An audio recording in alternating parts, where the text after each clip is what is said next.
As the holidays approach, I want to say welcome and thank all of my good friends for coming back to the Juicebox Podcast over and over again.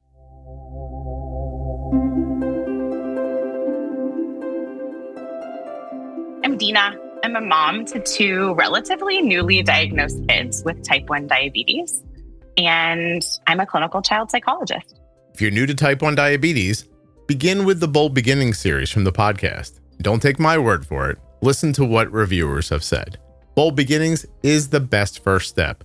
I learned more in those episodes than anywhere else. This is when everything finally clicked. People say it takes the stress out of the early days and replaces it with clarity. They tell me this should come with the diagnosis packet that I got at the hospital. And after they listen, they recommend it to everyone who's struggling. It's straightforward, practical, and easy to listen to.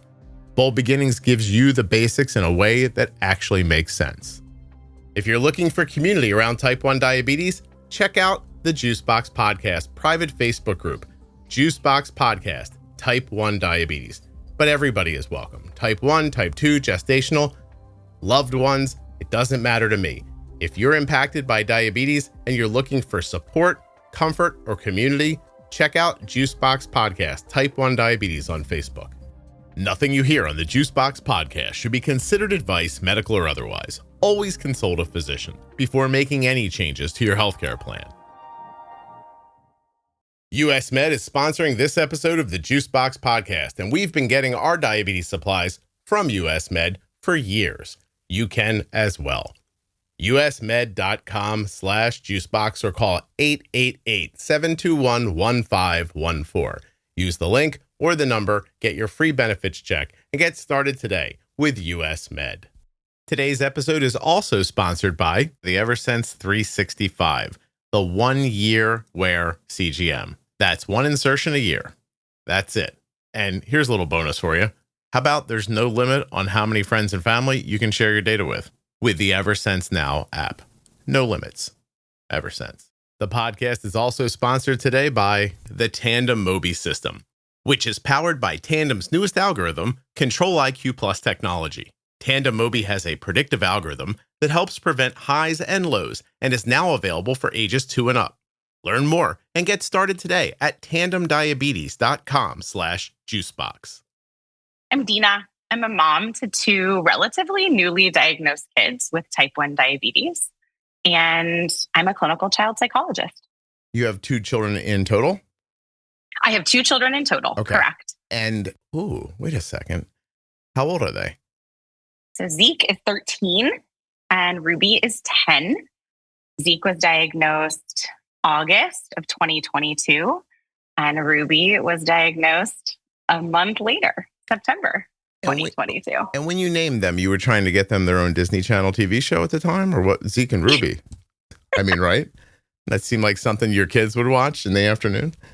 Not anymore. They're teenagers now, but maybe once upon a time. When you're on those Disney Channel shows, you have to grow up, get some sort of a drug habit, go off for a little bit, try singing for a little, come back. You're good not to put them in it. I don't think it would have worked out. Yeah, not our vibe at all. Zeke and Ruby. Okay, wait. So Zeke's diagnosed, and then Ruby's diagnosed how long afterwards? 1 month. It's exactly. Not catchy, is it? I didn't. They made me think it. Yeah. Well, so I'm gonna guess. Oh, do I want to guess or do I want to let you go? Why don't I let you go? How did you notice? How was Zeke presenting? Like, what got you there? Zeke was sick. He's a super active, athletic, busy guy. And he'd sort of slowed down. His mood had really significantly changed. And it was also the end of summer. We'd been traveling.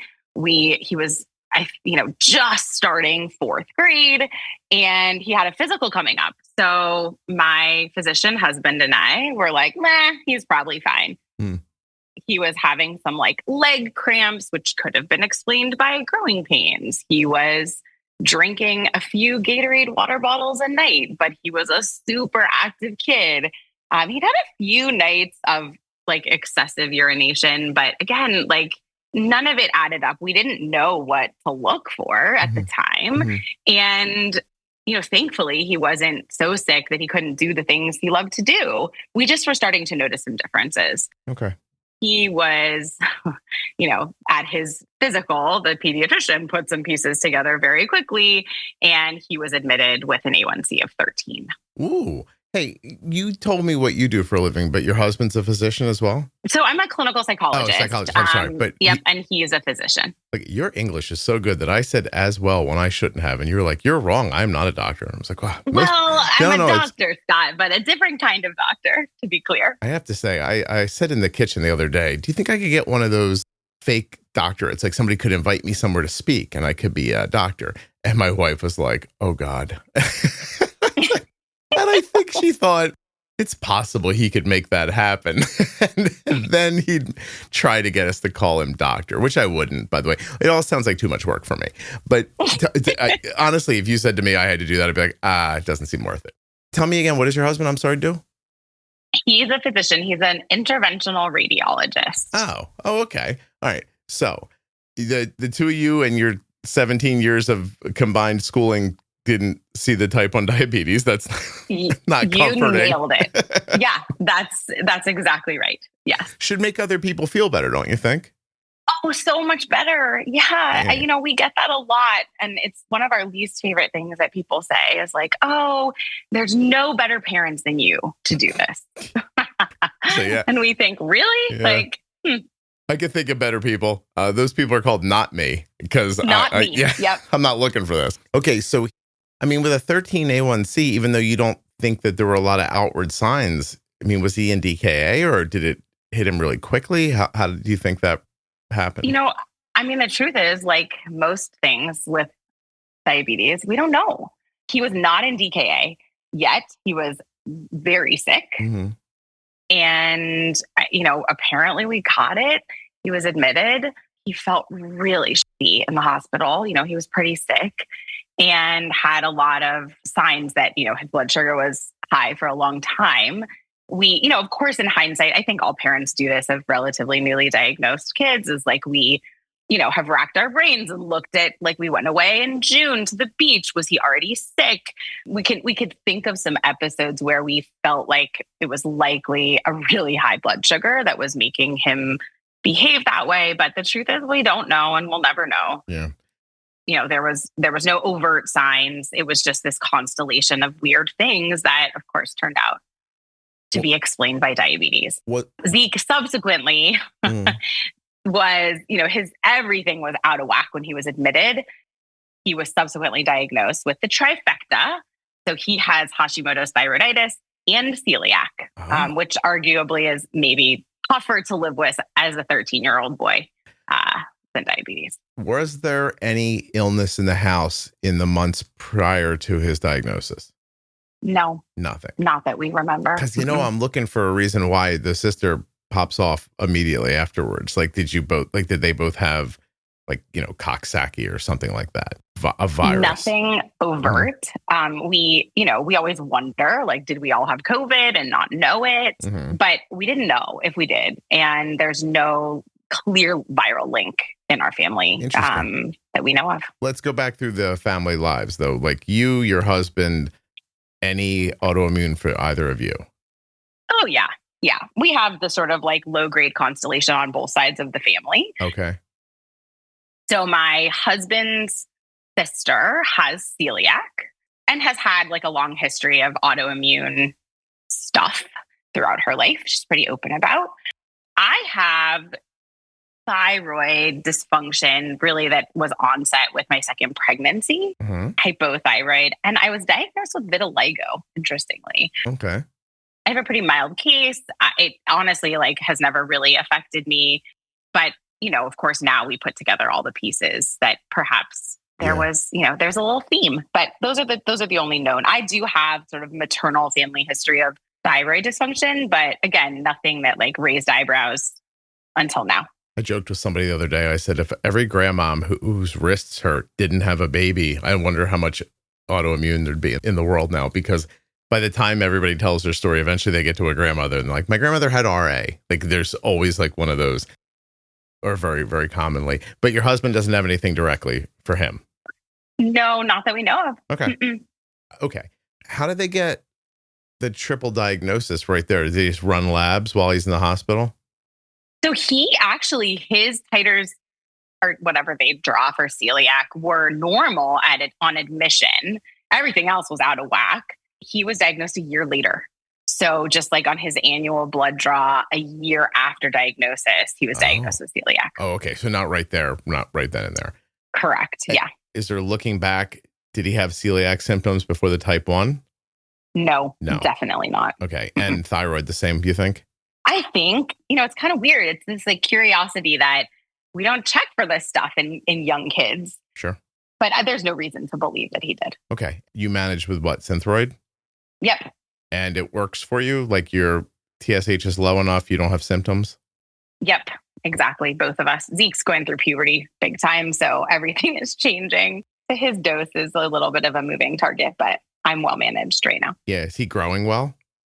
He's growing beautifully. It's like, I really hate to talk about silver linings because I just don't think that there's a lot of them here. But because they have so much medical management, we caught his celiac probably right away. He was very mildly symptomatic, and like he's been growing beautifully. My kids are huge. In fact, whenever we go to I'm 5'2", and whenever we go to the endocrinologist, she says to me, "Remind me how tall your husband is. Like, how did you make these tall kids?" So yeah, I feel so grateful that he's growing incredibly well, and it never affected his growth or his health. Right. Honestly, that would, because we caught it early. Does Ruby have any extras over type 1? No extras so far. Okay. She's standard. She's standard. So tell me one more time. Zeke has diabetes for how long? And then you look at your daughter and think, oh my God, it's happening again. Yep. So he was diagnosed, and in the hospital, we have just like this awesome community of diabetes people in our world. So our endocrinologist is actually also a mom at our school. Mm-hmm. And I coach lacrosse at the school. So she came into Zeke's hospital room and said, "Coach Dunn, what's up?" And she has been our endocrinologist ever since. And she said, I think as they say to everyone, you know that this can run in families, siblings are higher risk. And in that moment, it planted a seed of worry, but that's not that hard to do with me. And, my husband rolled his eyes and patted me on the back. And thankfully, Zeke was discharged healthy and good to go. But of course, that little seed of worry, I think, sort of bloomed in me. And so I'm watching Ruby carefully. And she perhaps is drinking a touch more water, but I am so exhausted and strung out and anxious about everything at that point that, I'm like, no way. And about a few weeks later, Zeke was actually playing baseball at the time, and Ruby was at the game running around, and she kept saying, "Mom, I have a wedgie in my leggings. Like, my leggings are fitting funny." And I was like, okay, these were leggings from the previous spring, and this was fall. And I thought, why is my little 7-year-old pants falling down? Mm-hmm. So I threw her up on the scale because I'd known her past weight, and she had actually lost a pound or 2, which again, normal life, no one would think anything of, in my opinion. But of course that worry seed grew bigger. And I said to my husband, something's not right with Ruby.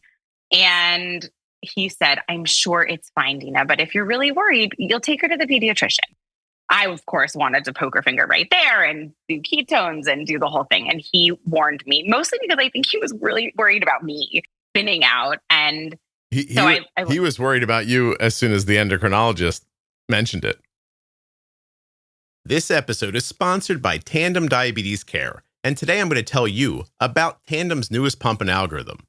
The Tandem Mobi system with Control-IQ Plus technology features auto bolus, which can cover missed meal boluses and help prevent hyperglycemia. It has a dedicated sleep activity setting and is controlled from your personal iPhone. Tandem will help you to check your benefits today through my link, tandemdiabetes.com/juicebox. This is going to help you to get started with Tandem's smallest pump yet, that's powered by its best algorithm ever. Control-IQ Plus technology helps to keep blood sugars in range by predicting glucose levels 30 minutes ahead, and it adjusts insulin accordingly. You can wear the Tandem Mobi in a number of ways. Wear it on body with a patch-like adhesive sleeve that is sold separately, clip it discreetly to your clothing, or slip it into your pocket. Head now to my link, tandemdiabetes.com/juicebox to check out your benefits and get started today. Diabetes comes with a lot of things to remember, so it's nice when someone takes something off of your plate. US Med has done that for us. When it's time for Ardent's supplies to be refreshed, we get an email. Rolls up and in your inbox says, "Hi Ardent, this is your friendly reorder email from US Med." You open up the email, it's a big button that says, "Click here to reorder," and you're done. Finally, somebody taking away a responsibility instead of adding one. US Med has done that for us. An email arrives, we click on a link, and the next thing you know, your products are at the front door. That simple. usmed.com/juicebox or call 888-721-1514. I never have to wonder if Ardent has enough supplies. I click on one link, I open up a box, I put the stuff in the drawer, and we're done. US Med carries everything from insulin pumps and diabetes testing supplies to the latest CGMs like the Libre 3 and the Dexcom G7. They accept Medicare nationwide, over 800 private insurers, and all you have to do to get started is call 888-721-1514 or go to my link, usmed.com/juicebox. Using that number or my link helps to support the production of the Juicebox podcast. You got it. Yeah. Exactly. He's like, uh-oh. He's like, oh, there goes my whole life. Right. And you remember, like, we're a month in, right? No, so, right. like, even a Dexcom change, like, caused great stress in our house. Just we were learning all the things. And so I felt crazy anyway. And I did do exactly what my husband suggested. And we went to the pediatrician. Thank goodness it was our same pediatrician who kind of did the same thing, like patted me on the back. Ruby remembers the story beautifully. She says it was a Tuesday. And I remember you took me out of school and we told my teacher I was going to be right back because I just was going to need to pee in the cup at the pediatrician. Mm-hmm. And this is the moment everything changed, really, is, she had glucose in her urine and her blood sugar was 300. Wow. How about that? The pediatrician looked at me and all the blood rushed out of her face. Yeah. And she said, "Oh my God, Dina, you are giving your children type 1 diabetes. Somehow are you doing this?" And please get away from me. Can you guys back up a couple of steps, please? Jeez. Literally, she just she didn't know what to say. Right. I mean, she just did not know what to say. And at this point, I have everyone's cell phones on speed dial. Even the pediatrician, our wonderful pediatrician, was like calling me to check in on us after Zeke was diagnosed. So she didn't know what to do. And we had just been discharged. No. I just said goodbye to all these people. Dina, the last thing I wanted to do was go back. There is no doubt that when you walked in that office, she was thinking, uh-oh, this one's cracked already. She definitely thought you were crazy when you brought her in. Oh, yeah. 100%. Everyone did.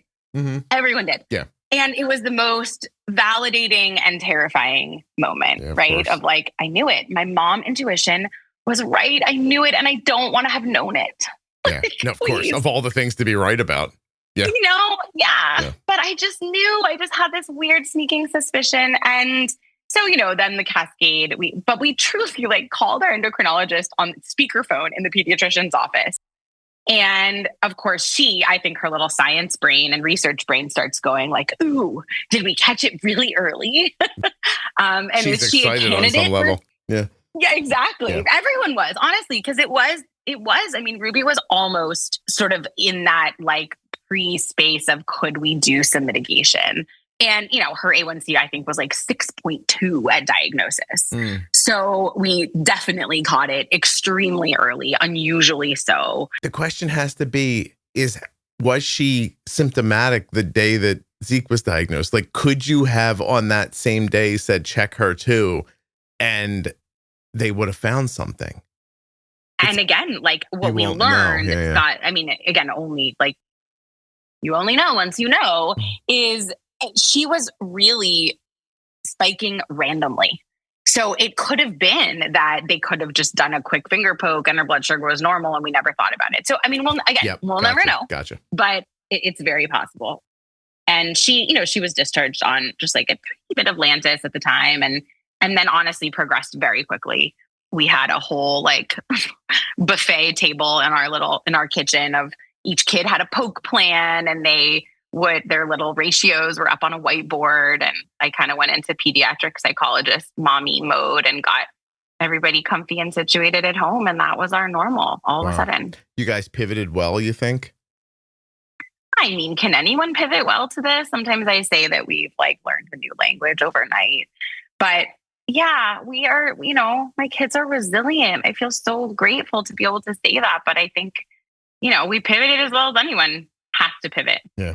No, I mean, I recall feeling like a zombie in the beginning, like just wandering around the house and everything felt, I don't know, like I've described it a ton of different ways, but the best way I think is it feels like somebody slapped me in the head with a shovel, and then my head was ringing, and they were like, keep living. And while my head was ringing, I was like, what just happened? Felt like that went on for a little while. Yeah. Yeah. Gosh, that's got to be overwhelming. I mean, I know you're probably professionally as prepared for something like this as somebody could be, but does that transfer to you? Like, does your background actually help you on yourself, or do you focus it on your kids and it doesn't help you? When you think of a CGM and all the good that it brings in your life, is the first thing you think about, I love that I have to change it all the time? I love the warm-up period every time I have to change it. I love that when I bump into a door frame, sometimes it gets ripped off. I love that the adhesive kind of gets mushy sometimes when I sweat and falls off. No, these are not the things that you love about a CGM. Today's episode of the Juicebox Podcast is sponsored by the Eversense 365, the only CGM that you only have to put on once a year, and the only CGM that won't give you any of those problems. The Eversense 365 is the only one-year CGM designed to minimize device frustration. It has exceptional accuracy for 1 year with almost no false alarms from compression lows while you're sleeping. You can manage your diabetes instead of your CGM with the Eversense 365. Learn more and get started today at eversensecgm.com/juicebox. 1 year, one CGM. Good question. Hard question. I think the truth is that I really do focus it on my kids. It doesn't really work on yourself, right? Like, it doesn't really work on anyone I love, generally speaking. Hopefully, if I separate my work it's like, and no my one life listens to well me. enough, I'm like, if only. So, no, I think honestly, it's only been after my head stopped ringing from my double shovel whack that I think I've started to turn more towards really intentional self-care. But pouring it into my kids was easy and necessary, right? Yeah. It is true. You just sort of reach into all the spaces that you know how to take care of your kids and to help them adjust. And one of the things I've learned too is sometimes I tease that their blood sugars mimic their personality sometimes. But although I have two kids with type 1 who were diagnosed really at the same exact time, it presents differently and it looks different in every body. And it's been just a really interesting adventure and learning about what each of them needs and how to do right by them, both emotionally and psychosocially and medically. So you really are learning. It's easy to say that both of your kids got type 1, so there's a new life to think about, but there's actually two new lives and you have to keep them separated. There's steps to take when it's him, there's steps to take when it's her, and they're not the same. Is that right? Oh, that could not be more right. How about that? Yes. Yeah. So just like parenting, except day to day and never ending. Yeah, exactly. Yeah. Cause you have, there's sometimes the thing you say to one isn't the thing you would say to the other one in the same situation. But you even have time to figure that out as you're getting older. Also, you watch, some parents don't figure it out, right? Some parents have this is my style. I apply it evenly over all of them. And some of them do better with it than others, but they don't bend. But you had to, because it's medical. So you had to figure one out, then figure the other one out. How long? I mean, this is only 3 years ago, right? Mm-hmm. Yeah. Yep. Are you there yet? How would you describe where you're at currently? I feel like every day is a new adventure. I think we're there most days, as much as anyone can be there 3 years in. Mm-hmm. And as much as anyone can be there parenting really two teenagers, right? Both kids are going through puberty. Both kids are exploring their independence and autonomy in life and in diabetes at the same time. Right. I think, does anyone ever really figure it out to the best of the best? Probably not, but we're trying really hard to get it right for each kid. And I love how you said that. It feels true to my experience, which is you really have to parent the kid you have. You also have to treat the diabetes your kid has. Yeah. Both at the same time. I have to tell you, until you really said that to me, it's not that I didn't, I guess, academically understand it, but it's not a thing that popped into my head that it could be significantly different for one than the other. Like, I would have believed you if you said, my daughter gets a period, so like there's that like hormonal shift every month, but just the idea that it's completely the same and yet ultimately a little different, and that it's on you to remember that. I mean, I don't know how much your husband's involved in the management stuff, but it's up to you, the two of you, to figure that out. And then it also must be confusing for the kids to watch their situations be very similar but different at the same time. Oh my gosh. Yeah. So right. Yeah. My husband is intimately involved in everything, just as I am. And actually that adds another variable, right? Like dad does things one way and mom does things another way. And the kids know it, just like they do in parenting. You know how parents will say like, I'm going to go ask dad because mom said no. Yeah. Same thing happens in diabetes, right? So, I put a pump on in a particular way. Ruby likes a squeeze in a particular way. All of their flavors of independence and interdependence show up in diabetes management. So yeah, it's all of those things at the same time. And they do have, as everyone who's listening knows, like they have their preferences in life and those show up in diabetes too, right? Whether it's like the sites that they prefer or don't. Poor Zeke has super sensitive skin. So he has like a whole ritual of what we put on before the pump and how he likes it cut and the patches they prefer and, all of the things, even how they run. Like Zeke tends to sort of, I really say often, like his blood sugar often mimics his personality. He's like a high guy and a low guy. He's really like, and that is how his blood sugar looks sometimes, but it doesn't faze him. Whereas Ruby is much more steady and prefers it that way. Last night, Zeke had a pump malfunction and Ruby said like, Mommy, I can't remember when I was that high, maybe 2 times, she said, but it's just interesting how they look out for each other and they care for each other. I think it's, again, like you don't want to have to share this with anybody, but they do have a shared experience and they, for better or worse, they're in it together. Have you seen that change their relationship at all? Deeply. Yeah. So they've kind of got each other's backs? When Ruby was diagnosed, they both were still MDI, and she would only let 2 people at school give her injections. The school nurse, who is genuinely like part of our family, and her brother. Oh, he'd come down and help her? And he'd come down and give her a shot before lunch. Yeah. Oh, that must be sweet, right? I mean, yeah, right? Like it's just like what they did.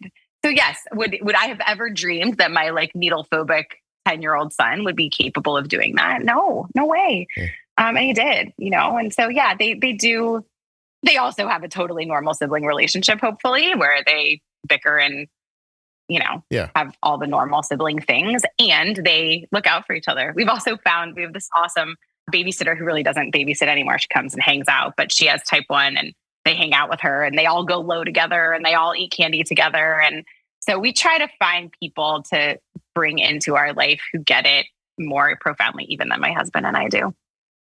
Do you know a lot of people with type 1 or just the babysitter? We know a few.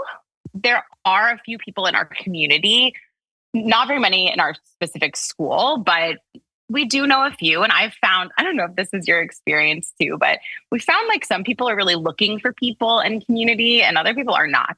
Mm-hmm. So I've found a few people who have been really open and shared their experience. It's actually another family with siblings in our community. And when we were first diagnosed, like I met the mom for coffee and she brought me a huge bag of all their favorite candies for Lowe's and, just like in it together. I feel like I found my community in kind of sneaky places. So other, parents who have kids recently diagnosed, our endocrinologists and our educators, most of them have type 1 and have been, people in our world so that the kids have. Zeke actually asked me recently, he's a big athlete, he was on the lacrosse field and some kid came up to him and said, "Hey, you have type 1 too." He came home and he said, "What do I say when someone says that to me?" Like, what's the appropriate response? Like, yep, I get it. So, we try. I was watching Game 3 of the World Series the other night, and behind home plate to the right is a woman in I don't remember how she was dressed, but I remember she was jumping around a lot and cheering and going crazy. And there was an Omnipod in her arm. And it might be the only thing I could see while I was watching the game. I just kept thinking oh, she has type 1. And, she's just bouncing up and down. And I don't know what she was doing. She was screaming and yelling. I don't know that in a million years, if Arden didn't have diabetes, if I didn't know all you guys, I don't think I ever would have noticed that thing on her. Ever. No. And then, and now you notice it everywhere, right? You have little Dexcom radar. Yeah, no, right away. You're oh, there's a bump in somebody's on the side of their pants, or you can see CGMs on people. And it is interesting how it shifts your focus. Yeah. How much are you involved in decision making for diabetes, for carb counting, for that kind of stuff?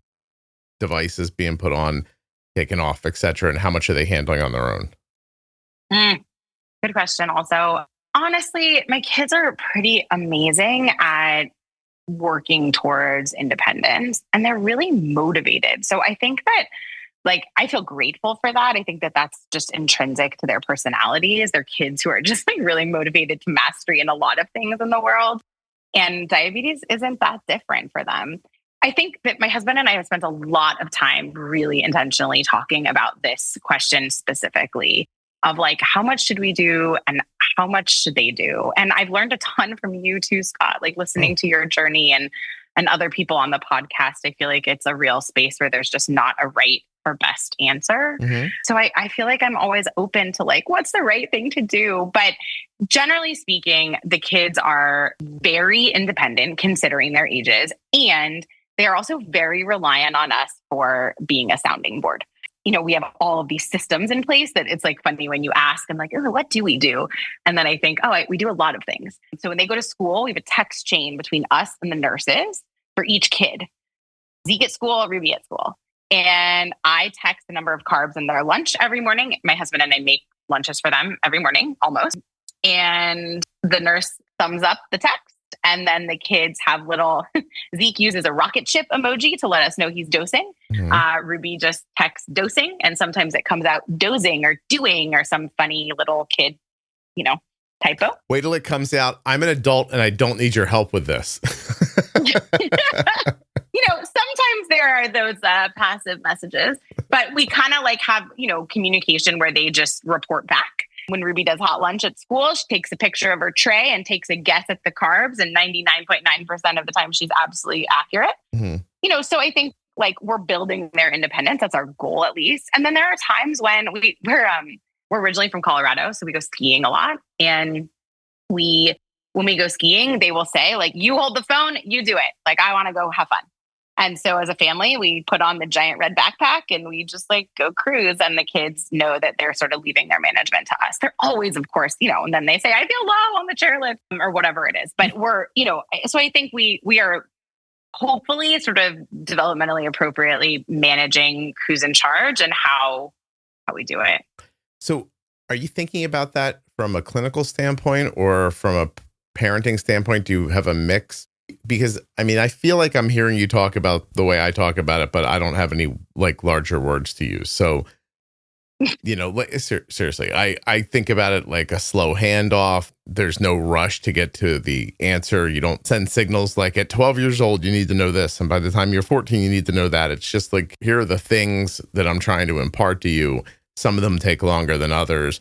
The goal is that by the time, I guess everybody thinks about it differently, but I think the goal is by the time you're in your mid-20s, you find yourself thinking I know more than these old people, and you're actually probably right, and you're making good decisions, and you're okay, and you still have the autonomy to turn and ask somebody for advice or help or whatever if you realize you're short somewhere. I think about life that way. I've applied that to type 1, but I'm wondering am I following a book that I don't realize I'm following, or am I following some sort of whatever my common sense says, or, does that make sense as far as an answer where there's no question mark at the end? Yeah. And I wish there was a book, right? I tease in my professional life that I've coined very few terms in my career, but one of them is your kid is not in the book. There's no book for that. And I think that's the same answer here. I can't ignore what I know professionally, or more specifically just about child development. But that has, of course, helped me as a mom every step of the way, hopefully for the better for my kids. I don't know. My husband may disagree, but I think we just do the best we can. I think we also have to follow our kids' lead when they are sturdy leaders themselves. I don't feel like it's funny that you say that the language sounds different. I feel like this is just my way of parenting, and I try to apply that, like you said, just to diabetes too. Right. I feel bad for you because I feel like there's things that could happen where you would be able to step back and go, oh, our likelihood for heroin use just went up 5%. Like the ACEs, that ACEs. I love that ACEs list. I really do. Yeah. When Erica told me about that, I was like, oh, that's real. I was like, oh, thank you. Please tell me more about this. Because everything makes so much more sense when you look at it. It also, for me, helps me.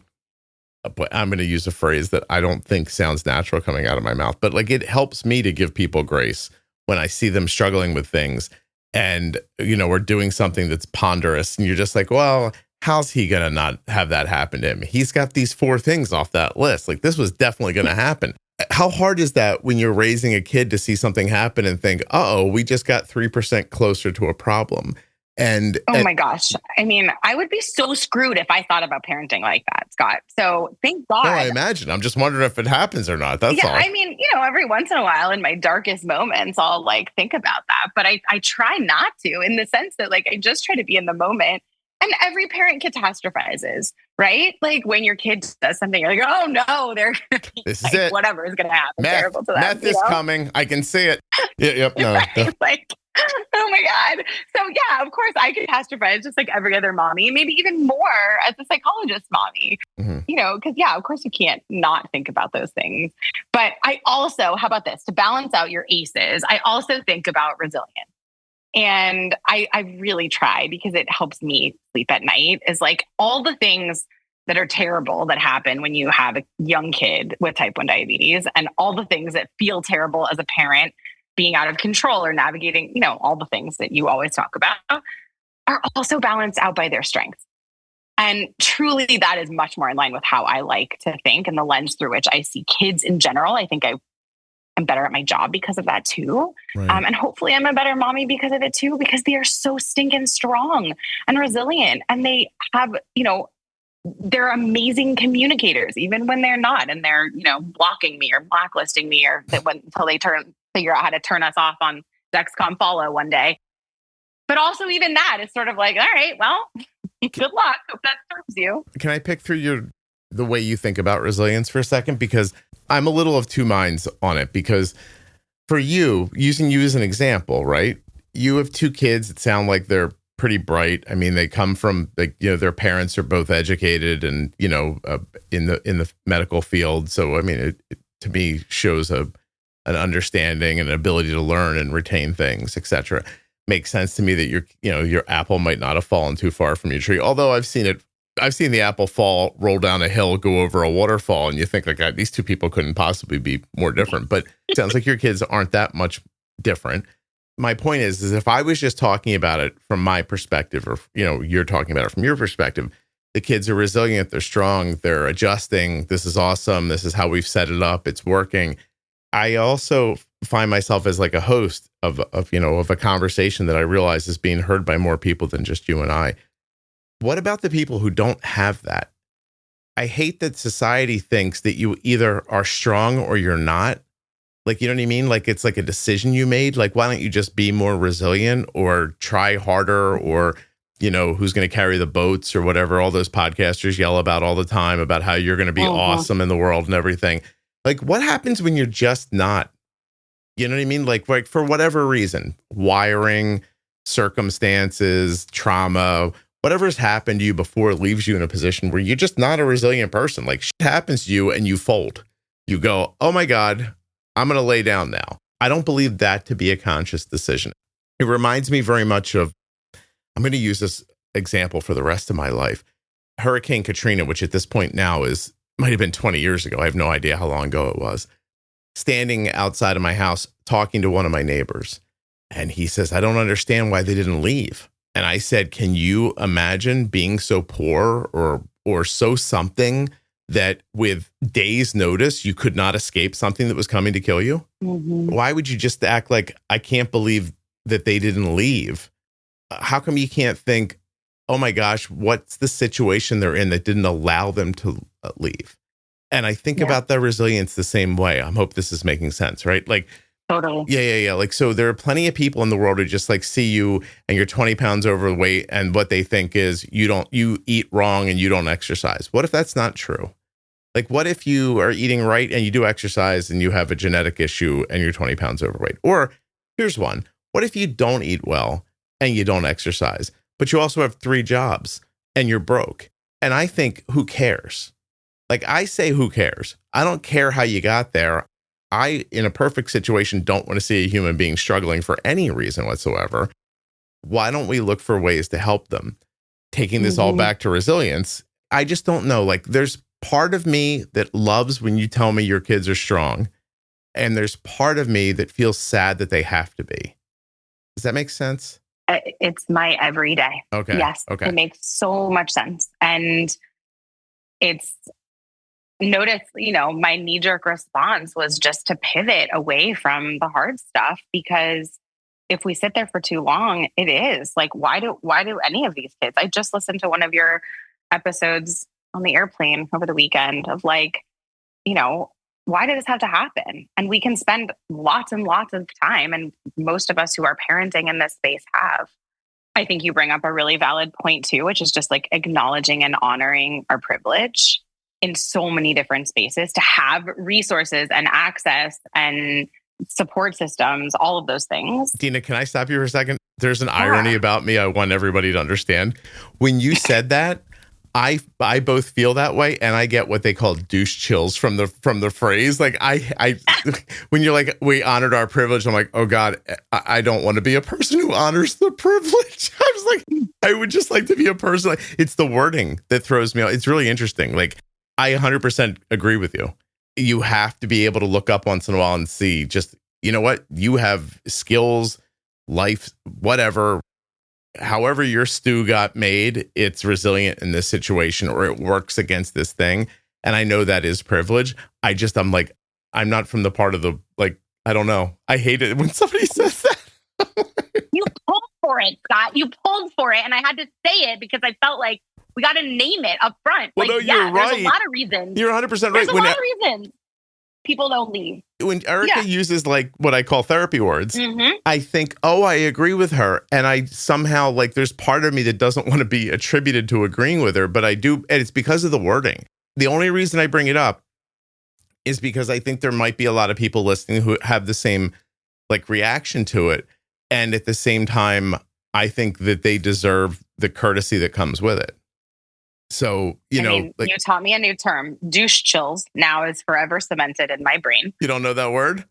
I don't know that term, but now I do. And I feel like we have to just acknowledge it. So we don't have to use any terms that give you chills of any kind. But I think it's worth saying, like, we are grateful for the resources we have. Yeah. And people can have all the aces in the world, if you want, like all of the points against them, and still be resilient.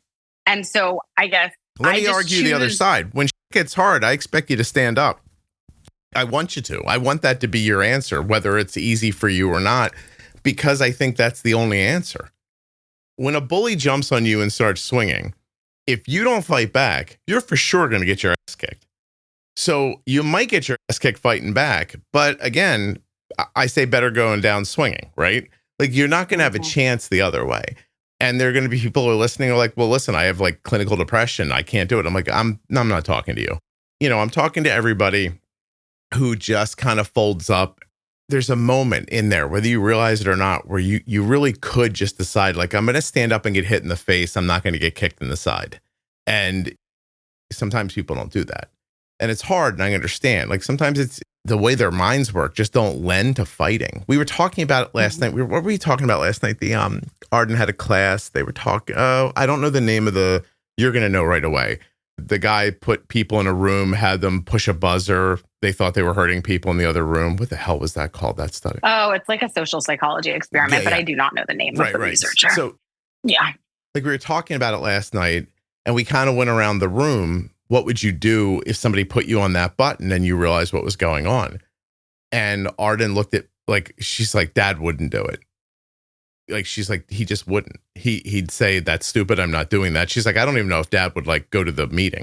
And she's like, but if he was there and someone said it to him, he'd say, F you, I'm not doing that. And he'd stop. Mm-hmm. And then she kind of went to my wife and we were like, well, you're kind of a people pleaser. Like sometimes, like maybe if you got into that situation, thought you were doing the right thing, you know, you might do it for a little while. But I think, and we just went through our whole, we started going, I don't know if other people do this. We went through our extended family, like, oh, I think Uncle this would do it. And like, you know what I mean? And like, yeah, we found people in our lives that we think would gleefully have been like, pushing the button, and some people who wouldn't, and, you know, all different things. So all that stuff about whoever it is you are, you know, when you need to be resilient because type 1 sucks. Like, I don't know what your first response is, but I know what your second one should be. And I do think that having that second response puts you in a better position to maybe not be, you know, find yourself on the ground getting kicked in the ribs. So I don't know. Yeah. I went on for a while there. Anyway, please tell me one thing that no one would know that gives you chills, like douche chills, like where you're just embarrassed. I will tell you mine if you tell me yours. Ooh, hold on. This is going to take me a second. Yeah. What happens when you're like, oh my God, this is very embarrassing. I wish this was not happening. Like what gives me the chills? Is that what you're asking? Yeah, but not good chills. You understand where the phrase comes from, right? Yeah. Oh yeah. No, but okay. I'm trying to like, I'll give you mine. Here. Okay, give me yours and then I'll think about mine. Every time I hear the song Barracuda by Heart and the music pauses and they yell Barracuda, I get douche chills. I'm like, this is ridiculous. And I'm not unaware that it's a good song. It's the one part where it's dun dun dun dun dun dun, and then the music stops and they yell Barracuda. I'm like, I feel like we could have done something different in that spot. But nothing that embarrasses you and like makes you upset for humanity. It's like embarrassed for others. Yeah, I'm really. All right. I'm gonna have to think about this. If it comes to you, we'll come back to it. Don't worry about it. Yeah, no. Now I'm like, I really want to have a good answer, but I'm very judgmental about the Heart song Barracuda. I just want to say that. And I had to sit through. I had to sit through them live one time to see Black Crowes, and they sang that damn song and almost ruined my evening. Also, the Black Crowes were excellent live. Back before the brothers realized they hated each other. I just want to say that too. Okay. I'm sorry. Yeah. Okay. So when you tell me your kids are strong and they're resilient, what do you mean by that exactly? I mean, I think that you kind of nailed it when you said, I hope that they're kids who go down swinging and also figure out how to get back up. Mm-hmm. You know, a little water off the duck's back too, right? Yeah. I do a little turtle with my hand and I say it just rolls off your back. Nice. Yeah. I agree with you. I don't think we know how we become resilient. In fact, during COVID, I dug pretty deep too into like both research and also my own heart of like, how are we going to get through this? Mm-hmm. So, you know, I don't, it's sort of an entity that we don't fully understand.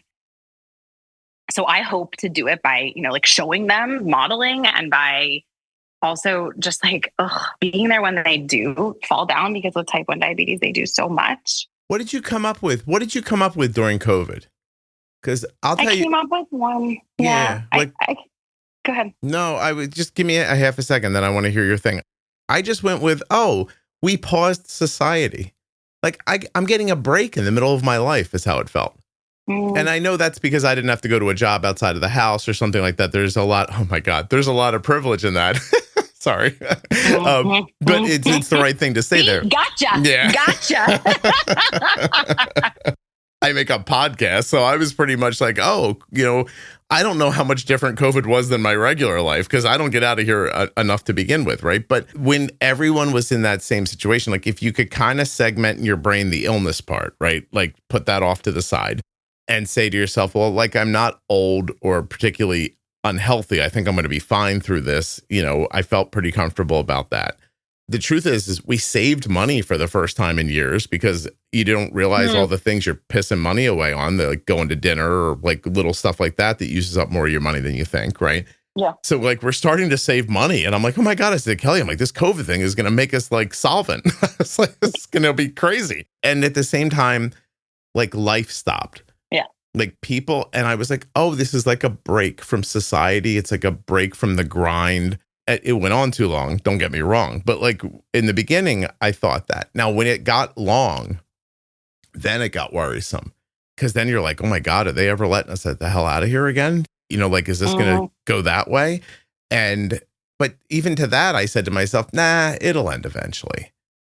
Yeah. Like just hang out and enjoy the break. And my kids were around more. Like I found ways to look at it as like, I mean, it wasn't positive, but I tried to find the positive in it as much as I could. Ooh, look at you. Sneaky optimism and resilience there, exactly. Right? No, I mean, I understand when people say that there's things about having type 1 diabetes they wouldn't give away. I've had conversations with people who say, like, you give them the magic wand. You say, if I gave you a magic wand, would you make your diabetes go away? Thinking everybody would say yes. There are people who say no because they think it's made them what they are, or they identify with it at this point. It's interesting. But I'm sorry, during COVID, No, I think all of this is very relevant and so interesting. And I think about it a lot, for better or worse. I guess I'll answer two ways. One, specific to diabetes, like my husband and I often, people say like, oh, you two are the best suited to do this for anyone. And we often roll our eyes. And I often say, you don't want to have to find out that you can do hard things together, right? Like, I don't wish that for any couple. I don't want to have to put you to the test. But unfortunately, life happened and like we were put to the test. And I feel happy and extremely grateful that I have a partner who like does hard shit with me really well. I don't know how to think about that part. I still can't. I'm getting older and I still don't know how to think about that part. I'm adopted, right? My adopted parents get divorced. I grew up really broke. I think that all these things have a lot to do with how I get through life, and I'm happy about how I get through life.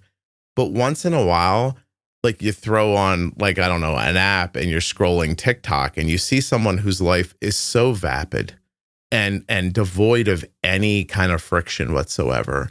And there is a part of you that's like, would I like to know what that feels like? Like, would I like to not have any context for the world? Like, maybe that would be awesome for a day or a little while or something. But I think when I come down to it eventually, I think, no, I think I'd prefer to be me and have context than not. But I also don't know what it's like to live unencumbered like that. Like, maybe it's awesome. You know what I mean? Mm-hmm. Yeah. Anyway. Yeah.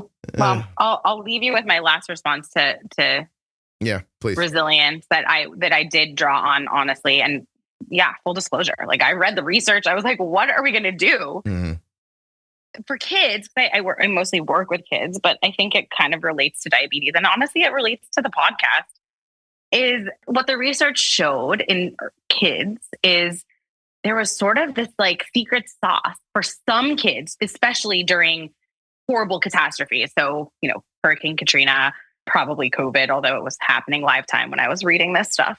And there was one researcher named Ann Maston, and she came up with the term ordinary magic. And essentially, kids who experience horrible, horrible things, trauma, tragedy, if they had one adult who just sort of held them at the center of their world, she called it ordinary magic. It sort of transcended tragedy, or it helped them plant the seeds of what you're asking. What is resilience? How do we define it? Mm-hmm. The truth is, like, I don't know. I don't feel like I have a very good answer for you. Yeah. But I do know that holding on to the idea that, like, if you make a difference in one little person's life and be that person, it does matter. And I know it sounds, a little douche. Oh, no, I didn't get. I liked it. Like, so hold them. Yeah, I'll let you know what's douchey. And right now it's Barracuda. Okay. It's. Okay. My God, the music just stops and they yell Barracuda. Psychologically, is it because the music gets quiet and I feel like it's like maybe I feel exposed during that? I wonder. That's not for now. Hold a young person at the center of, how did you put that? Oh, I don't know. I don't like to have to quote it again. Just sort of like holding a young person at the center of of your world, making them feel the most important, or just playing with them on the floor, getting into their little world and helping them feel seen when all these terrible things are happening around them. Protected. Yeah. A sense of home. There's a protector there. Somebody's got your back. That whole feeling, like if an adult helps a child feel that way, what happens for them? They are more likely to turn out okay. Really? Yeah. Opposite ACEs list. Exactly. Yeah. That's correct. Is there that? Oh. Yeah, there is that. How come I've never wondered that? No, it is. It's called, protective factors, I guess, is what we would say. Okay. But there's some cool new terminology for it too. And it's not coming to my mind right now. I'll figure it out. I have a computer. I can. Yeah. But I mean, the protective factors, but one of them is just this ordinary magic. And I feel like, honestly, at the risk of sounding kind of cheesy, it's like why I'm here. It's why I found your podcast. It's because I think if you sort of touch one person who then helps one kid, seen or better, or that they can go down swinging, like you said, I think we've done right. I'm also a psychologist, so I was trained to think that too, but I think it's how I always thought about the world. Tell me about what about the podcast is attractive to you? Just the feeling of like, there's other people out there who get this. Yeah. There's other people out there who get me. I just listened to one of your little cute episodes about like how to bolus for oatmeal. And I was like, it just feels like, yeah, you're speaking my language. I don't have to explain myself. So there's just a relief in having a community that understands our experience, especially as parents. Okay. Is there something about how I do it or the way the conversations go that are particularly attractive to you? Or are you in one of those situations where you don't actually like me a lot, but you like the content? Or does that make sense? Because there are people who really don't like me that still listen to the podcast, which I think it's because I bring together the people they're interested in listening to. But is it your thing? Like, would I be your thing if this was a podcast about something else? Or do you see what I'm asking? I like you, Scott. That's what you're asking. Oh, okay. That's not what I was asking, but that's okay. Go ahead. No, Keep going. I'm just teasing. No, I love the way this is going. I like your style. I like the conversations. I wish I had more time, is genuinely how I feel. Like I don't have time to listen to all the things I'd like to listen to. Sure. And I also experience a little bit of burnout sometimes with like with just the content in general. Like sometimes I need my diabetes info and I need to like get it and then I need to get out. Like I think that's part of my experience is I'm going to like lean in. I actually just was talking to a girlfriend on my way to meet with you. And she said, you never talk publicly about diabetes. We're not the family that like does the walk and puts up all the Facebook things. Like we just sort of, I just kind of follow my kids' lead on that. And so I don't like wave my diabetes mommy flag around a lot. Right. And when I do, it takes a lot of energy. It's tiring. So I think I save my podcast, my Juicebox moments for like my sort of private, like I need to fill my cup. I need to get my info. My husband does not listen. He's listened to a few episodes because I've like hunted them his way. Yeah. He gets really oversaturated really fast. And so I think, I like sort of like the quick tips and tricks and things that I can stash away because I use them all the freaking time, good. All the time. Good. And then I also have to like, consume with care. In another episode that you haven't heard yet, but people listening may have just heard recently, I talked about being at a public event, a private event, where I was speaking to about 650 people. And I was responding to a question, telling an emotional story. And somehow one of the people in the audience has sympathetic, God, I forget what they call it now. Anyway, he gets chest pains and passes out if he gets filled with too much empathy. Syncope. Or no, not syncope. There's a word they used. I can't remember what it was. Anyway, okay. I'm telling a story and I made a guy pass out. Yeah. So it was like, he was okay. Like he kind of lost it for a second, came back. They were able to help him. It's a thing they know happens to him. He knows happens to him. He did, EMS came, but he didn't leave the premises, like the whole thing. That's not the point of the story. That was just enough for context for you. The story is this. This happens while I'm speaking. Like I see motion out ahead of me that's I don't know how to put it. If you've ever been up on stage, like you don't actually look at anybody. You usually pick a couple of people and look them in the face if you're talking. I happen to be in a situation where I was lit, so you really can't see anything but silhouettes. And one of the silhouettes moved oddly. Uh-oh. And I knew it. Like your brain's like, that wasn't right. Like the motion wasn't right. And I turned my head in time to hear somebody said, "We need help." Wait. And so it all kind of devolves from there the way you would expect. At first people are calm, then you see what's going on. Some people rush over to help, trying to get him out of the room to help him privately, but he can't make it. That makes them dump the 650 people out of the room into the hall. And so now we're out there mulling around. EMS comes in with a gurney. It's all kind of scary and everything. People are experiencing this all together. And 10 minutes later, they take him away. And like I said, he didn't even leave the premises. He was fine. And they move everybody else back into the room. And I go to the person running it. And I go, if you get my mic back on, I can keep going. And she looked at me like I was a sociopath.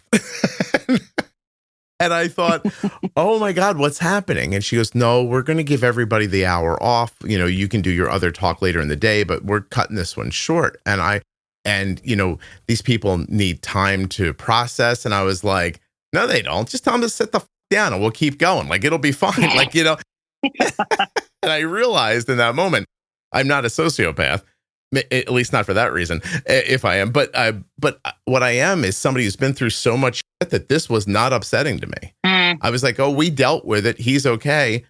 Let's keep going." Yeah. And I really, for a half a second, looked out in the room and I thought, I wish I could talk to all these people right now. Like, I want to know how many of them were like, "Yeah, let's get to lunch so I can process this." Mm-hmm. And how many of them were like, "Yo, let's keep going." Like, okay, he's good. Like, life moves on. Let's go. And I guess I'm answering my own question from earlier because I like that about myself. Like, I could have sat back down and just kept going. Like, this was not nearly this doesn't even like make my list of bad things that's happened to me. You know what I mean? And totally. Yeah. So anyway, I just wanted to tell you that. That's how I judged your husband. And then I went to this. I feel like your husband would have been like, "A lot has happened here. We should take a break and then have lunch." Is he that person, or am I unfairly shining this light on him? I think that it's more he really needs to. He's really good at compartmentalizing, and I suck at it. Oh, okay. Right. And so he wants to like open the diabetes box, close the diabetes box, and then he wants to like go have lunch. Is he protecting himself, you think? I think, yeah, definitely. Yeah. Oh, yeah. It's too much. He's a deeply feeling guy. And you talk about it all the time. It also gets, takes over all the little corners if you let it. Yeah. So I think it's also protective, He's keeping it from being his entire life, and maybe keeping himself from feeling that both of his kids were diagnosed with type 1 diabetes 30 days apart, and all the autoimmunes on his side of the family. Right? Yeah. I mean, you've thought about that before, right? It's his fault, not yours. Course. I understand. Well, all I know is I have seen stuff and lived through it and pressed on to the point where what I just described to you, which is me on stage with lights in my face with 650 people hanging on what I'm saying. And then this happens in the middle of the thing. And I just thought, like, all right, well, let's keep going. And I wondered, after I realized that about myself, I wondered how many people would judge me as callous. Do you know what I mean? But like in the end, that they couldn't keep going, I actually thought to myself, like, this is some white people right here. Just sit back down. We're okay. He's fine. They just told you he's fine. Keep going. Like, be an adult, like process it and let's go. But, by the way, I want to say this too, in case they're listening. I don't think they did anything wrong. I understand what they did. And from a professional standpoint, I probably would have made the same decision. Like, I just think that like talking about it and breaking it down like this, like those were my internal thoughts. My internal thoughts were like, I can keep going. Anyway. Not the point. There you go. Yeah. That's the definition though, right? The definition is like, and you're right. Some people can't. Right. And I don't always believe it's because that of their life experience. I think sometimes it's like an inside factor that we don't even really understand very well. Like, why are you a guy who can keep going? There's also a guy who would jump off the stage and go try to rescue that person, even though you have no business doing that. Yeah. Right. Or that would be overly invested in that person's story and now have them on the podcast. And like, there's lots of different ways to respond to that type of adversity. And you're right. Like you just defined it for yourself. Like, I'm the guy who can just keep going. And it's not because you don't care but you were told like he's okay. So we're going to move on. I assessed it very quickly. I turned to the woman next to me who I knew him. And I said, does he have type 1 diabetes? And she said, no. And I said, well, then I ain't going to be much help. I have no business helping. I mean, if that guy's blood sugar is low, y'all should back up. I know what to do. Right. Like, but if that's not the case, then I'm not valuable here. And there are enough people around him that could help him keep from hurting himself or whatever, which it didn't look like it was going to happen anyway. And somebody had already gone for like somebody had called for EMS. Like I was like, I should get out of the way. Like I at one point I actually thought this was a private situation. I shouldn't even be looking at this.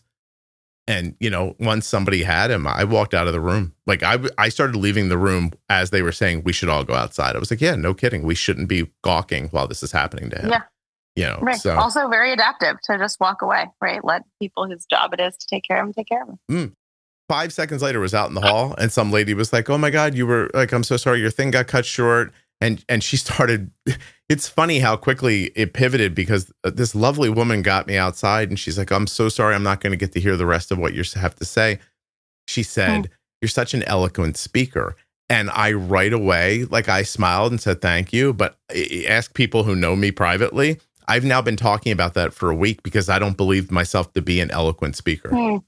When she said it to me, I was like, oh God, like I can't even begin to tell you what like the rabbit hole my head went down. Like I was like, I'm not an eloquent speaker. What does that say about her? What does it say about me? Like, what is it like? How is she taking me? Like, well, how am I like, why would she think that of me? Like self-doubt inside about that. You should, and please, he was still on the floor and I was already moving on to like another like thought thing. So anyway, so you like the podcast because it's like sameness. You can get some information from it. You can walk away from it when you need to, but it's there when you come back. Am I about getting this right? Yeah. Okay. Perfect. And I'm somehow entertaining to you, even though you're on the West Coast. The podcast is huge in California.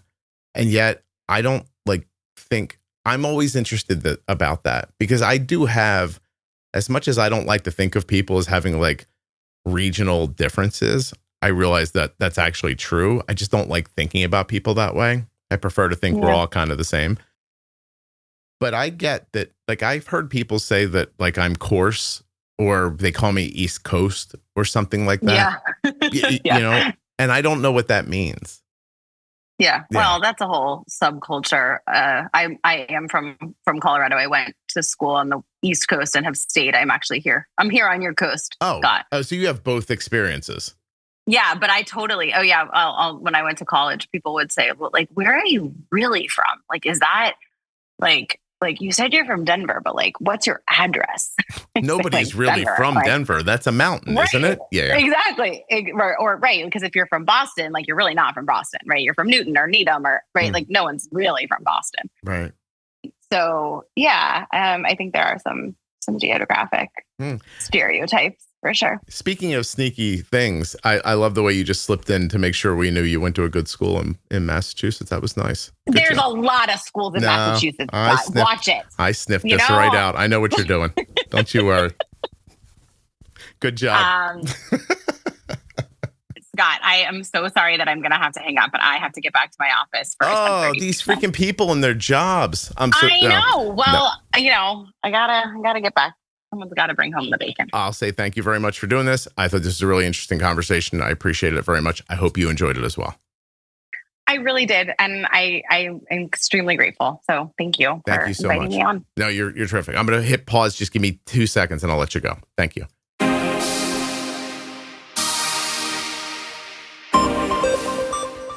Are you tired of getting a rash from your CGM adhesive? Give the Eversense 365 a try. EversenseCGM.com/juicebox. Beautiful silicone that they use. It changes every day. It keeps it fresh. Not only that, you only have to change the sensor once a year. So, I mean, that's better. Head now to tandemdiabetes.com/juicebox and check out today's sponsor, Tandem Diabetes Care. I think you're going to find exactly what you're looking for at that link, including a way to sign up and get started with the Tandem Mobi system. Arden has been getting her diabetes supplies from US Med for 3 years. You can as well. usmed.com/juicebox or call 888-721-1514. My thanks to US Med for sponsoring this episode and for being longtime sponsors of the Juicebox Podcast. There are links in the show notes and links at juiceboxpodcast.com to US Med and all of the sponsors. As the holidays approach, I want to thank all of my good friends for coming back to the Juicebox Podcast over and over again. It means the world to me. It's the greatest gift you could give me. Thank you so very much. Unless, of course, you want to share the show with someone else, then that would be an awesome gift too, or a 5-star review. I don't know. You don't really owe me a gift, but I mean, if you're looking for something to do, subscribe and follow, tell a friend, etc. Thank you. Merry Christmas. Oh my, did I get lucky.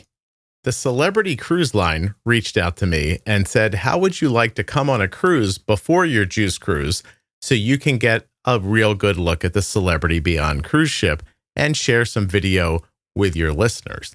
I said, thank you. So that's where I might be right now. If it's December, let me actually find the date for you. I'm not 100% sure. I think I'm going in December, right before Christmas. I don't know, like the 3rd or 4th week of December. I'm sorry, I know this isn't much of an ad, but if you want to see video from me on the cruise ship, my wife and I are going to head out and really check it out to see what it's all about, to grab some great video for you, get it up on TikTok, Instagram, and Facebook so you can see what you'd be getting if you came along on Juice Cruise 2026, which of course leaves from Miami on June 21st, 2026. We're going to be going to Coco Cay in the Bahamas, San Juan, Puerto Rico, St. Kitts and Nevis. Do not miss it. It's a great opportunity to meet other people living with type 1 diabetes, to form friendships, to learn things, and just swap stories. It's a relaxing vacation with a bunch of people who get what your life is like. And trust me, there's a lot of value in that. Juiceboxpodcast.com/juicecruise. Come check it out and go find my socials to see what that ship looks like. There's also a video at my link that's a kind of a ship tour for the Celebrity Beyond. And let me tell you something. If this ship is a 10th as nice as this video is, I am in for a great time. And so are you. Juiceboxpodcast.com/juicecruise. Come along. Have a podcast? Want it to sound fantastic? WrongWayRecording.com.